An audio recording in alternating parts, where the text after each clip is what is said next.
Кудайдын чакырыгы 31 декабрь.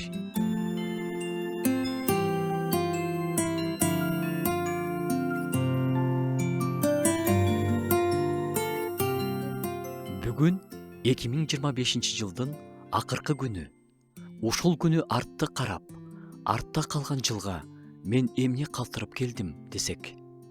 Ар бирибиздин башыбыздан быйыл кубанычтар өттү. Кайгы кыйынчылыктар болду, ийгиликтер жана каталар болду. Жолугушуулар жана коштошуулар, жоготуулар болду. Көп чечимдерди чыгардык. Алардын ар бири кандайдыр бир жыйынтыктарга алып келди.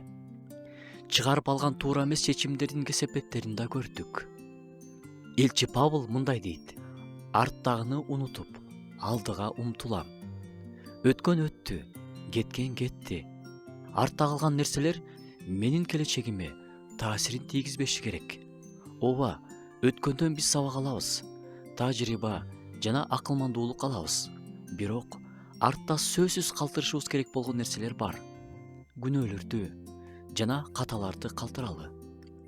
Кудайдын алдында алар үчүн кечирим сурап, жүрөктөгү оордуктан бошонолу. Таарыныштар жана жаңжалдарды калтыралы. Жаңы жылга аларсыз кирели. Өзүбүзгө жана жакындарыбызга тынчтык жана сүйүүдө болууга мүмкүнчүлүк берели. Коркунучтарды калтыралы. Жаңы жылда Кудайга таянуу көбүрөөк болсо экен. Жылдын акыркы күнү бул кайгырганга себеп эмес, бирок жыйынтык чыгарып, жүрөктөрдү эркиндикке чыгаруу. Жаңы жыл, жаңы барак. Артта калтырып жатканыбыз бизге Кудай менен тарых барактарын толтурууга жардам берди. Эми жаңы тарых жазып баштайлы. Кечиримдин тарыхын, үмүттүн жана жаңылануунун тарыхын. Кудайым, өткөн жылдагы сабактар үчүн рахмат. Күнөөлөрүмдү кечир жана алдыга мен менен бар дейли. Бир туугандар, эми алдыны карап, ишеним жана ыраазычылык менен кадам таштайлы.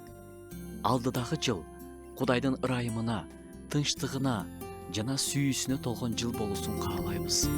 Жаңы жылыңар менен.